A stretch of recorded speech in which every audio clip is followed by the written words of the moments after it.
অনুষ্ঠান বাড়িতে পাবদা মাছের রেসিপি কেন এত টেস্ট হয় সেটা জেনে নিন। তো নমস্কার বন্ধুরা, আমি সুষমা, আমার চ্যানেলে আপনাদের সকলকে স্বাগত।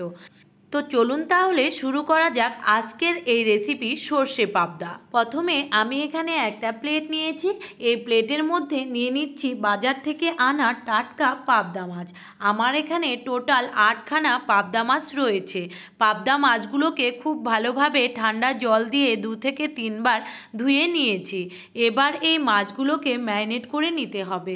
এর জন্য আমি এখানে দিয়ে দিচ্ছি গুঁড়ো মশলা হলুদ গুঁড়ো চা চামচের 4 ভাগের 3 ভাগ, দিয়ে দিচ্ছি লঙ্কা গুঁড়ো চা চামচের 4 ভাগের 1 ভাগ, আর দিয়ে দেব পরিমাণ মতো লবণ। লবণটা স্বাদ অনুসারে দিতে হবে। এবার এখানে দিয়ে দিতে হবে 2 থেকে 3 চামচ কাঁচা সর্ষের তেল। এই সর্ষের তেল দিয়ে মাছটা ম্যারিনেট করলে খেতে বেশ ভালো লাগবে। এবার বেশ কিছুক্ষণ সময় নিয়ে হাতের সাহায্যে মাছগুলোকে খুব ভালোভাবে ম্যারিনেট করতে হবে। মাছের গায়ে এপিঠ ওপিঠ খুব ভালোভাবে মশলা লাগিয়ে রেস্টে রেখে দিতে হবে 10 মিনিটের মতন। এতে মাছগুলোর ভেতরে হলুদ লবণ খুব ভালোভাবে যেতে পারবে। এবারে আমি এখানে একটা বোল নিয়ে নিয়েছি। এর মধ্যে নিয়ে নিচ্ছি আমি সর্ষে, বড় চামচে 2 চামচ সর্ষে, তারপর নিয়ে নিলাম 1 চামচ পোস্ত, আর এখানে আমি দিয়ে দেব 5টা কাজু আর 6 থেকে 7টা মতন কিশমিশ। এবার এগুলোকে জল দিয়ে বেশ কিছুক্ষণ ভিজিয়ে রাখতে হবে, প্রায় 5 থেকে 6 মিনিটের মতন। এতে সর্ষেটা অনেকটা ফুলে যাবে আর বেটে নিতেও খুবই সুবিধা হবে। তাই এটাকেও ঢাকা দিয়ে রেস্টে রেখে দিলাম। এবার এখানে নিয়ে নিতে হবে একটা মিক্সচার জার। এখানে এই মিক্সচার জারে একটা মিডিয়াম সাইজের টমেটো বেটে নিতে হবে। তো দেখুন, আমি এখানে একটা মিডিয়াম সাইজের টমেটোকে খুব ভালোভাবে বেটে নিয়েছি। কোনো রকম কিন্তু জল দেওয়া যাবে না। এবারে সর্ষের ঢাকনাটা খুলে নিচ্ছি। দেখুন, 6 মিনিট পর সর্ষেটা অনেকটাই কিন্তু ফুলে উঠেছে। কিছুটা জল ফেলে দিয়ে আর কিছুটা রেখে আমি এগুলোকে একটা মিক্সচার জারে নিয়ে নিচ্ছি। এটাকেও খুব সুন্দরভাবে বেটে নিতে হবে। সঙ্গে দিতে হবে কয়েকটা কাঁচা লঙ্কা আর 1 ইঞ্চি মতন আদা। ঝালটা আপনারা আপনাদের পরিমাণ মতো দেবেন। এবারে এটাকে খুব ভালোভাবে বেটে নিতে হবে যাতে কোনো রকম গুটি গুটি না থাকে। এবার চলে এলাম সরাসরি গ্যাসে।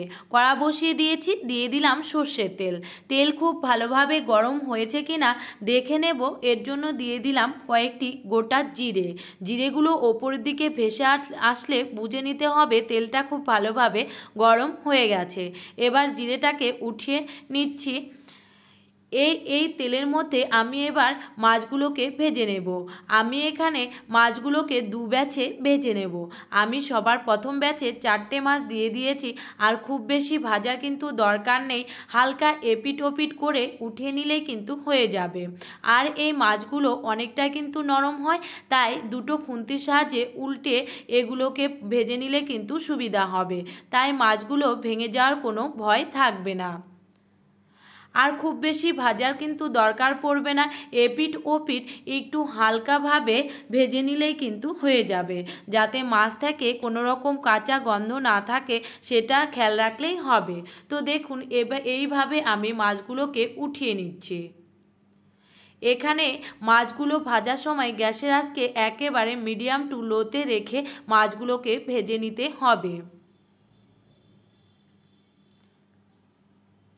বন্ধুরা, একইভাবে আমি বাকি মাছগুলোকেও ভেজে নামিয়ে নিয়েছি। এবার এই মাছ ভাজার তেলেই রান্নাটি করে নিতে হবে। ফোড়নে দিয়ে দিলাম একটা শুকনো লঙ্কা আর 1/2 চামচ কালো জিরে।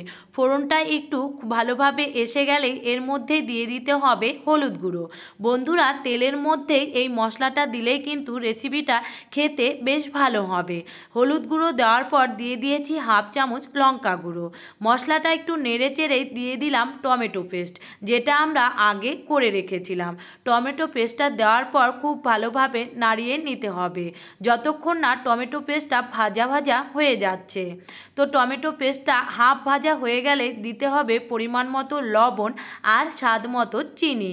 চিনি দিলে কিন্তু এর স্বাদ বা টেস্টটা ব্যালেন্স এনে দেবে।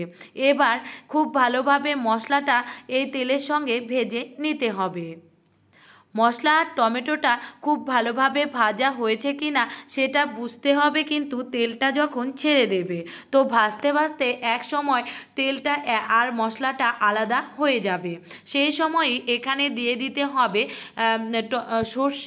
সর্ষের পেস্টটা, যেটা আমরা কাজু কিশমিশ কাঁচা লঙ্কা আদা আর পোস্ত দিয়ে বেটে রেখেছিলাম। সমস্ত পেস্টটা আমি এর মধ্যে দিয়ে দিলাম। এবার এই সর্ষে পোস্ত বাটাটা দেওয়ার পর সঙ্গে সঙ্গে কিন্তু নাড়িয়ে নিতে হবে। সমস্ত মশলার সঙ্গে খুব ভালোভাবে এই পেস্টটাকে নাড়িয়ে নিতে হবে। আর এই সম্পূর্ণ কাজটা করতে হবে গ্যাসের আঁচকে লোতে রেখে। তো দেখুন মশলার সঙ্গে খুব ভালোভাবে মিশিয়ে নিয়েছি। আর এই সর্ষে পোস্ত বাটা দেওয়ার পর খুব বেশি ভাজার দরকার নেই, বেশি ভাজলে কিন্তু এই রেসিপিটা খেতে তেতো হয়ে যাবে। তো এবার এই মশলাটা খুব ভালোভাবে সর্ষে পোস্তর সঙ্গে মিশিয়ে নিয়েছি। মিশিয়ে নেওয়ার পরই এখানে দিয়ে দিতে হবে জল। আমি এখানে মিক্সচার ধোয়া জলটাই দিয়ে দিচ্ছি। জলটা আপনারা আপনাদের পরিমাণ মতো দেবেন। আমি এখানে খুব বেশি ঘন বা একেবারে পাতলাও করব না, তাই পরিমাণ অনুসারে আমি এখানে জল দিয়ে দিয়েছি। জলটা দিয়ে দেওয়ার পর মশলার সঙ্গে খুব ভালোভাবে মিশিয়ে নিতে হবে আর ফুট ওঠা পর্যন্ত অপেক্ষা করতে হবে। এবার দেখুন আমি এখানে 2 মিনিট পর ফিরে এসেছি। খুব ভালোভাবে জলটা যখন ফুটে উঠেছে দিয়ে দিতে হবে ভেজে রাখা সেই পাবদা মাছগুলো। বন্ধুরা খেয়াল রাখতে হবে মাছগুলো দেওয়ার পর কিন্তু বেশি ফোটানো যাবে না, আর খুব আলতো হাতে এটাকে নাড়তে হবে। আমি এখানে মাছ ভাজার তেলটা যে ছিল সেটাও দিয়ে দিয়েছি। তারপর দিয়ে দিলাম হাফ চামচ ভাজা জিরে গুঁড়ো। তা এখানে ওপর দিয়ে দিয়ে দিচ্ছি ধনেপাতা কুচি। বন্ধুরা পাবদা মাছগুলো যেহেতু অনেকটাই নরম হয় তাই আলতো হাতে মশলাগুলোকে মিশিয়ে নিতে হবে।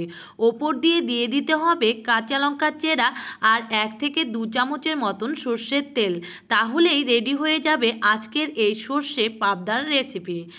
আজকের এই সর্ষে পাবদার রেসিপি ভালো লাগলে ভিডিওটিতে লাইক করবেন, আর চ্যানেলে নতুন বন্ধু আসলে প্লিজ চ্যানেলটিকে সাবস্ক্রাইব করে দেবেন। পাশে থাকা বেল আইকনটি বাজিয়ে দেবেন, এতে আমি যখনই ভিডিও আপলোড করব তখনই কিন্তু আপনাদের কাছে নোটিফিকেশন পৌঁছে যাবে। ফেসবুক থেকে দেখে থাকলে প্রোফাইলটিকে ফলো করে দেবেন। তাহলে আজ আসি, দেখা হচ্ছে পরবর্তী কোনো রেসিপিতে। সবাই ভালো থাকবেন, সুস্থ থাকবেন, টাটা।